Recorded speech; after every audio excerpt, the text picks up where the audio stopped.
the first decisive battle of Islam. And it is a battle that all of us are familiar with. And it is the battle of Badr, which took place the very first Ramadan after the Hijrah. On the 17th of Ramadan, in the second year of the Hijrah, we all know the story that a small group of Muslims, barely 300 in number, were expecting a caravan to pass by.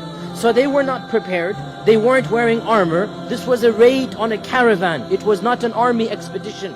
And raids and expeditions are two different things. And the Muslims were prepared to come in, take the caravan of Abu Sufyan, and then bring it back to Medina. And caravans are not guarded.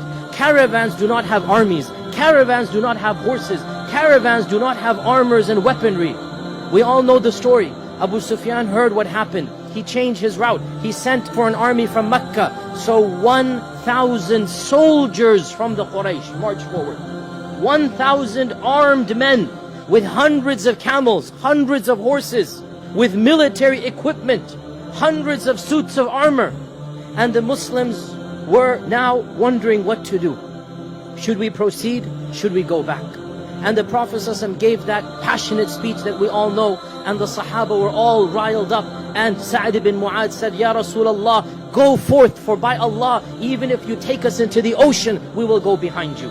And this battle of Badr, the decisive victory that Allah calls Yawm al-Furqan, the day that truth won over falsehood, it took place on the 17th of Ramadan. On this day, the icons of kufr, every single major icon of kufr was either killed or died right after the battle of Badr. And the Muslims barely had a scrape.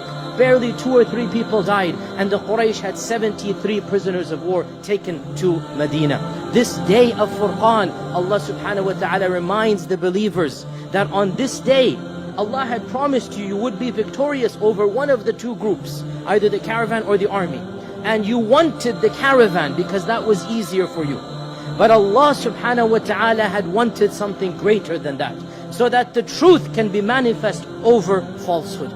This day of Ramadan, 17th of Ramadan, was the first victory for the Muslims, and not coincidentally, it occurred in the middle of the month. And the lesson we learn from that victory for us this Ramadan, the lesson we learn is that, you know what, we might not be fully prepared. We might not be fully prepared for that month. How many of us now are trepidating, wondering, how am I going to fast? But just like the Muslims were not prepared for Badr, but when Badr came, they stood up for the challenge.